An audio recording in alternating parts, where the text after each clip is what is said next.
Thank you for joining us for another week in our conversations with content providers for our educators. I'm very excited to introduce Tony Mazzarella to you all today. Hi, Tony. Hi, everybody. Tony is the founder and owner of Mazzarella Media, and someone that I feel fortunate to say that I've known for over 15 years. He is one of the most interesting, I think, producers that I've known in terms of all the different types of content he produces, he and his brother. But I'm going to let him talk a little bit about his history and his company. But I will just like to start off by saying, Tony, thank you for being such a great producer and partner of ours over the years. Infobase is really, really excited about what we've done and what we're doing with Maz Media. So I'm excited to share that with all of you in our Facebook world today. Tony, get us started off here. How did you get into producing video or producing? It's interesting. We started when we were really young. It was myself, my two brothers, back when we were early teenagers, back in the a long time ago. We had bought a 8mm camera and decided that we wanted to do movies and things like that. And we made really cheesy horror movies, and they were kind of fun. And then we made some comedies and actually did a little bit of animation, drawing each picture by picture. So we started doing that, and we had fun doing it. It was a kind of a hobby. And then as we went on, my youngest brother actually became a magician and started doing shows all over the world, actually. And I started producing music for the show. We toured with a lot of big names at the time, like Sha Na Na, and back in the 70s and things like that. And then we had this idea to produce a television program that used magic to educate kids. So we had, it was called Abracadabra, and we actually got it syndicated nationally back in the 80s. And it had like math magic, science magic, all kinds of stuff. It all had a magic theme, but it was all educational. And after that, we started a production company, and we were doing corporate accounts and things like that. And it was I think it was 1986, we had a recession, and all of our corporate accounts went dry. So we decided, what are we going to do? Well, we like educating kids and things like that. And home video was just starting to come out. So we decided to create a home video on safety. And so we did that, and actually put every last dime we had into it, because the cupboard was drying up pretty fast. And I got a call from a publisher in New York, Sunburst Communications. You remember them? And I've heard that name once or twice. You've heard that name a couple times.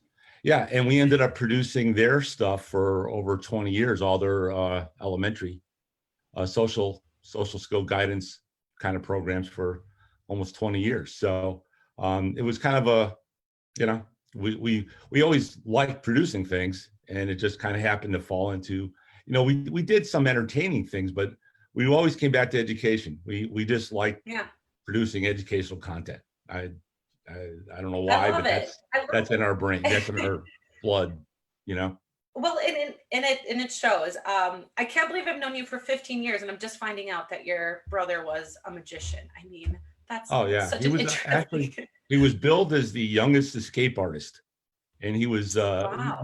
he performed in operas about Houdini in Europe and in Colorado, and we did a lot of crazy things when we were younger. So I love it.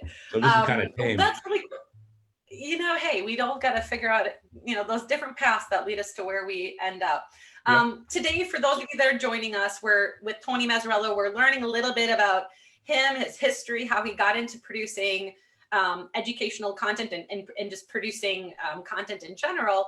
We're going to talk here in a few moments about some content that he's produced more recently for us on some very important topics about COVID, social distancing, and how we can share those with our students in a way that, Tony does this so masterfully, where he and his company share the information, give supporting materials, and do it in a way that really resonates with our students. So we're going to be talking about those topics today, as well as some content he's produced recently about healthy choices for teens. And so Tony has such an amazing perspective and production, treatment for this content that is so sensitive. So we're going to be talking more about that today. So I just wanted to welcome everyone that's kind of popping in here. Thank you. And if you're joining us at a later time, I really appreciate it. We have this great series to learn more about our content producers that Infobase works with. So Tony, the story of how you became a producer seems like a common one that I hear from, different producers, right? You kind of start finding a passion, a niche, and you kind of keep working towards that. And I love your story, how you were, at that recession, and it was like, let's do this. And, that really, kind of created a spark, true entrepreneurship. I love it. You and your brother have been working together then since the beginning, right? The two of you and Tom have going on 38 years. Co-founders and 38 years. Wow. Yep. Yeah. Your parents must be proud to raise you, that you can get along for that long. Yeah, we still haven't killed each other, so that's a good thing. Exactly. In that time, you produced so much content. Just to give you a little bit, for those of you that are logging in and going to our products, Mazzarella Media has produced everything from some of their most popular series in our K-12 space, Real World Science. It was so popular that you guys did a revision to it. It is a very core curriculum. Thousands of teachers use it as a staple in their science curriculum for that, that elementary, middle school grade range. And you've created a lot of really great content also around guidance and character development. That seems to be like one of the areas, I would say, in our world that you've really, I think, created your name for our educators around. We have content, whether or not it was about modeling social behaviors for students that need to help model content. You created content on, just different awarenesses. And so right now we just released about 20 titles over the past 12 months, addressing very timely topics, things like, that our teens are facing, vaping, stress, anxiety, depression. Can you talk a little bit about that series and what it's been like producing that? Yeah. Let me give you a little bit of background about, why this, when we started, we did a lot of early childhood or, elementary stuff, and we still do, a lot of that. But several years ago, I started coaching high school football, and so I volunteer, and I have a great time. I'm a line coach. It's what I played in high school and college, and so I got to know these kids pretty well, and you get really close to them, and you start talking to them and realizing all the things that they're dealing with on a daily basis, because it's more than football. It's life, and it's been unbelievable. Like when we're asked about a topic to do something for teens, I'm dealing with that almost every day anyway, with kids. So I really understand what they're going through, and I kind of pick their brains for, hey, what about this? What about that? So I try to get their perspective on things, and it's really helped me a lot, But I use a lot of the information I learn about, and when I talk to subject matter experts, or I do the research, I'm able to use that in my coaching too. So for me, it works both ways. I get insights into how they're feeling and what their perspective is, which is sometimes, not what you expected, and I think that helps me. It gives me a kind of a focus on where to go and where to take these programs, and how to get that message across in a way that is relevant to kids today. Yeah. it really shows in the way that you write your scripts. The dialogue that's used, is something that, especially when we're talking about health and guidance, high school students, we want to make sure we get it right. Yeah. We don't want them to go like, oh gosh, Oh we would God. never Yeah. say that. Yeah. No one talks. Well, that's So happened so before it's when yeah, that's happened before when we have one of our actors, doing something. They go, Mr. Maz, we wouldn't say it that way. And how would you say it? And then it comes out more natural. So that's always a good give and take too when we're doing that stuff. Yeah. Because we got to relate to them. It's important that they relate to it. Don't think it's cheesy or Right. Some guys from the Right. 60s talking about it. Well, you said something to me one time when we were doing a film, and you said, I want them to feel like you're almost like the big brother giving them advice. Like, okay, you can really tell me what you're really going through, and I'm going to give you really advice. We know sometimes what parents and teachers say. We want to connect with our students, but sometimes we want to be seen as like really understanding what they're going through, Right. and not being so far maybe removed from it. And I think that shows. And I want to get to it here in a moment, your story that you told me just recently about the impact you have on classrooms, because that was, I think, a showstopper and something I just really find remarkable. But before we do that, I want to ask, what was, I know you can't pick favorites. It's like children, you can't pick a favorite one, but what was your favorite film or one that you felt like was most impactful that you created with the Teens Healthy Choice? Could you talk about one of the films for us and the topic and why it was so important to you? I think the one on vaping was really important because I can't tell you how many kids, I go to this high school every day, and the stories I hear about everybody, I mean, a majority of kids, I shouldn't say majority, but a lot of kids vape. And I had an incident again a couple of years ago. I was walking down in the locker room we were having spring football and there was baseball going on. And I was walking through the locker room, and there's one of the captains of the baseball team, vaping right in the locker room around younger kids. And it just blew my mind. And I said, that he is so addicted to this thing that even before a playoff game, he thought it was okay to vape in a locker room in front of younger kids. And it just blows my mind. And I think, talking to kids about that's a big thing. And I think getting the message out there, just how dangerous it really is, was most important to me. I mean, that was an important topic. Yeah, that's interesting to hear. You and your brother, just having known you for so long, you're just, you're great guys. And I love that you're so passionate about making a change, and impacting teachers, giving them the tools. I think you have, all those components that, as educators, we want to trust the producers that are creating the content for us. And you guys really do that. Could you share with us the story that you had that was kind of that shining moment of, wow, you really are making an impact on the students in the classroom? Sure. Well, you produce this content and you give it to your publishers and distributors and you put it out there. And very rarely do you hear any kind of news back from it. Like we'll get reviews and things like that about the production.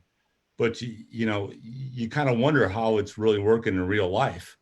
And we found out a couple of years ago, we had done a program on sexual harassment for elementary school age kids.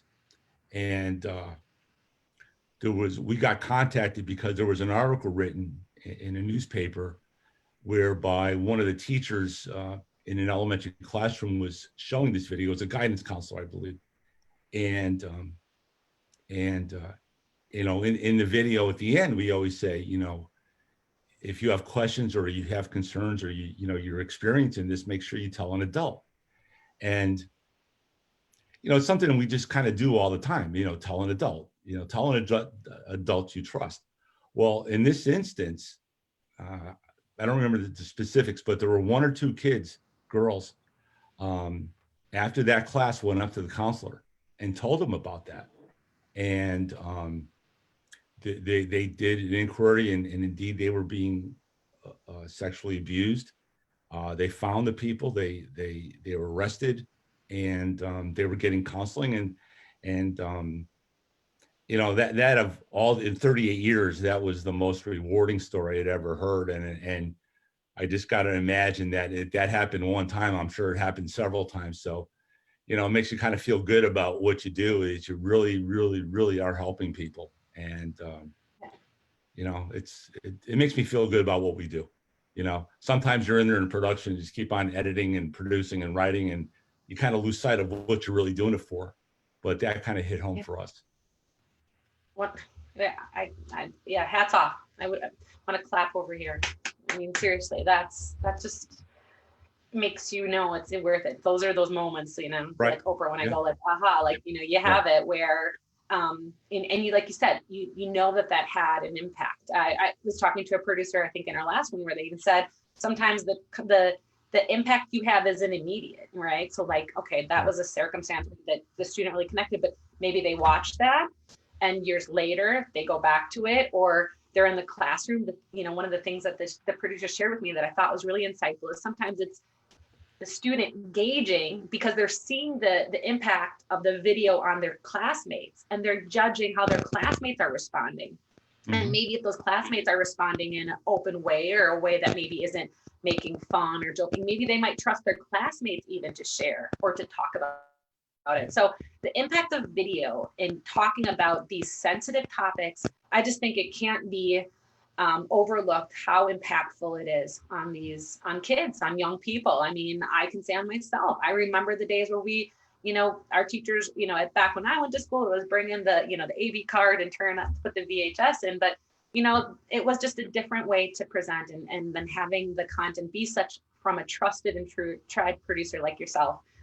You guys know how to position the material in a way that really connects with our students, and to hear that story, Tony, that is so amazing. Yeah. And I'm so thankful that you were able to have that impact on those girls' lives. So let's talk a little bit about your new film on social distancing. How did you, obviously it's a very timely topic. What made you want to address, and I know you have one on coronavirus as well, and what it is, and then you came up with the follow-up on social distancing. What made you want to, make sure that your company was kind of in that conversation of how to address this topic? Yeah. Well, I have grandchildren and things like that, and talking to them and talking to my kids too, about how their reaction. I mean, there was fear, there was really fear of the virus, and especially back in the beginning of, when it was happening. And, there's all kinds of things of, we couldn't come over to visit you. We couldn't do this and that. And I realized that it must be having it's having a psychological effect, an emotional effect on the kids. And so I thought it was just important to, especially for younger kids, to get that information out in a way that was non-threatening and somewhat entertaining, and not alarming, but just informational. So, we used some of our animated characters that we've used in the past for when we were doing social modeling videos for children with autism. We took those characters and reused them to get this message across about COVID and about social distancing. So that's kind of the reason why we did it. I kind of sensed that a lot of parents were having a trouble discussing this with their kids. And again, I think all of our programs tend to, or the goal is to at least start or initiate a conversation. So I think we gave some parents a starting point, at least, as to where, right, the whole issue. So. And you do that in a lot of your films, where you, like you said, you educate in a way that's, you're not going for the fear of, this is, you're just trying to educate in a way that is at the language level of the group you're addressing. And I know you produce for everything from preschool to high school, and I know you do a lot more than that, but you're always really sensitive in the language you use and the way that the content is addressed. So yeah, and I think that is a really great way to describe that. I mean, as a mother of four, I can say social distancing has been really challenging for me. And so I can imagine those teachers, especially in those elementary grades, as we go back to school, you know, we want to talk about social distancing, and we want to explain the why of it, you know, and to our kids. And a lot of kids, you know, maybe they feel like they've learned a lot about this, but what you've done in that short, I think it's like 7 minutes long, you provide it all out there in a way that you said, like, we can still, you know, we can still love our family. We can still have these, you know, interactions with them, but we're doing it this way for this, you know, time. And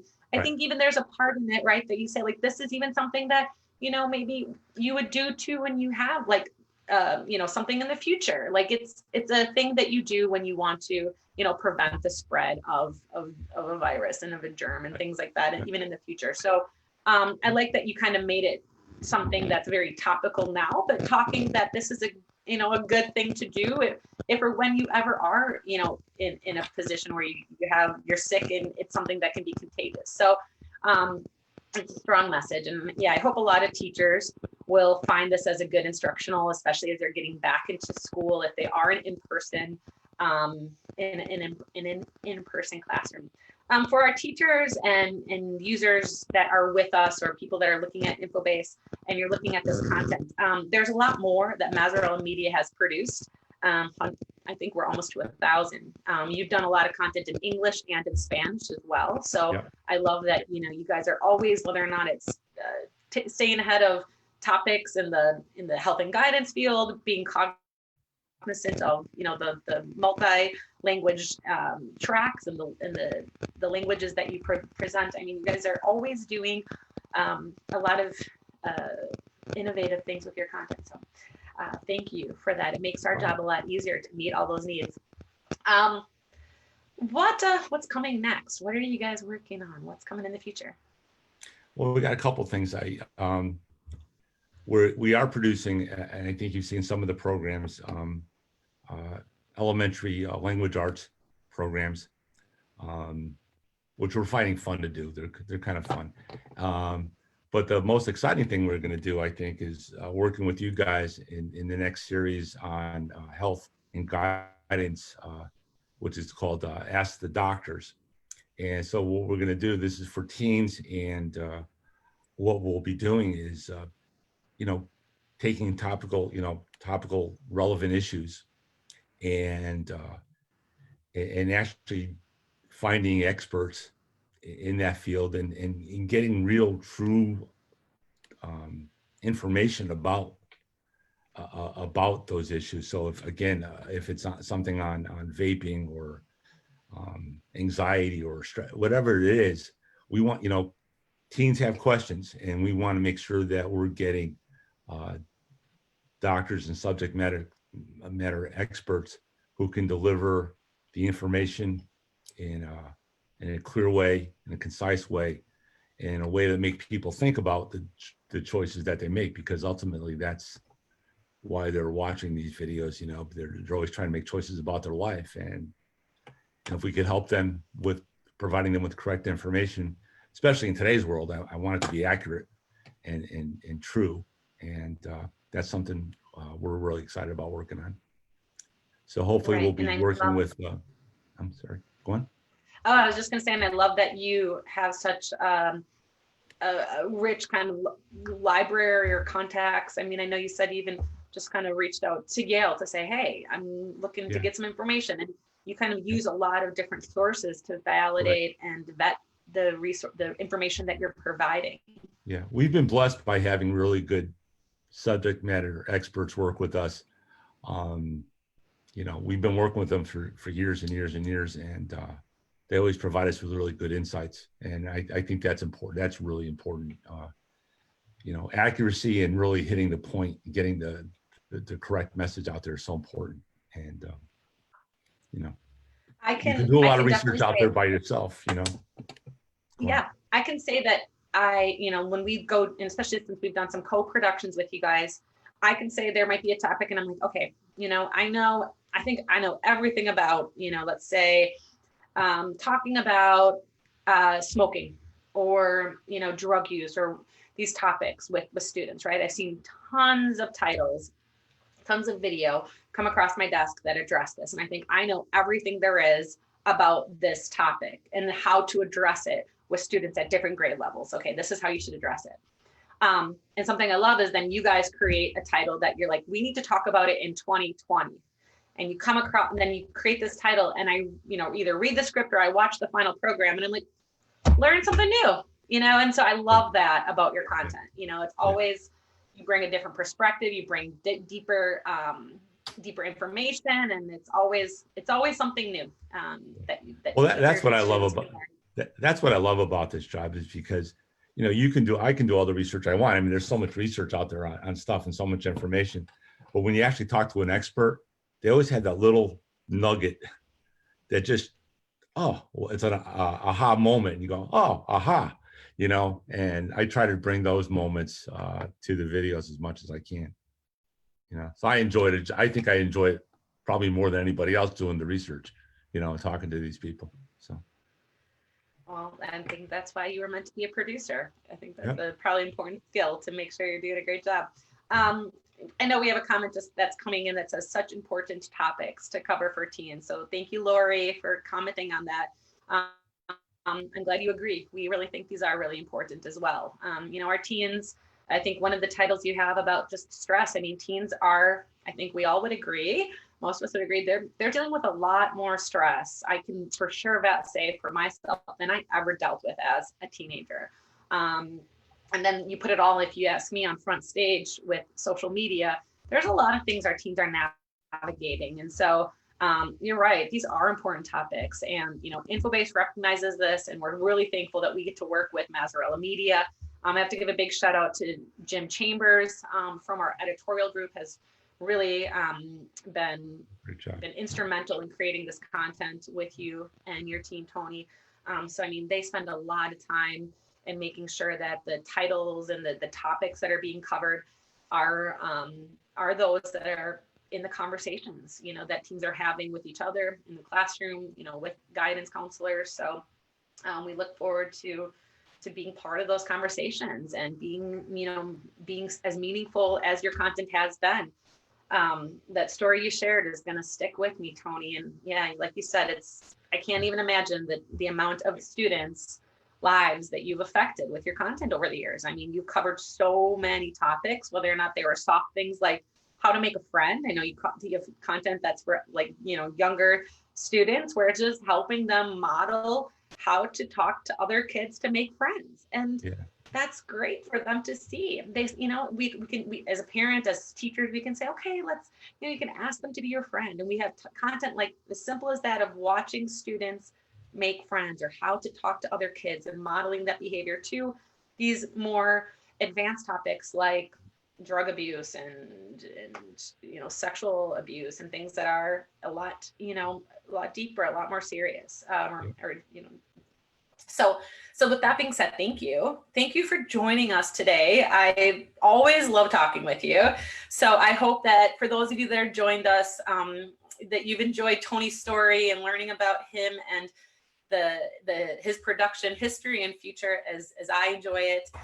If you have any questions or comments, please let us know. If you are watching this and you're a teacher or a student that has watched a Mazzarella Media title in your classroom, we would love to hear from you. Comment. I've always wanted to say this. Comment below. Like us. Comment below. Get my social media lingo correct here. But thank you for joining us. We'd love to hear from you about a film you've watched. Or maybe if you are looking to address some topics, we could suggest some great content for you. So please let us know how we can be part of those conversations in your classroom. And if you have any questions for Tony, I'm going to quick check out if there are any.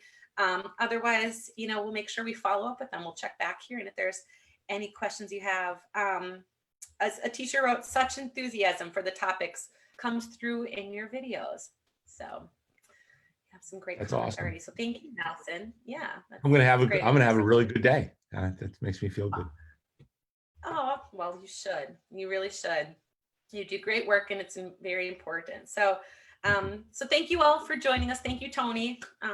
You are just really awesome. Okay, well, we will, I'm sure, talk soon. And for those of you that are here, thank you for joining us, and hope you'll join us for our next live event.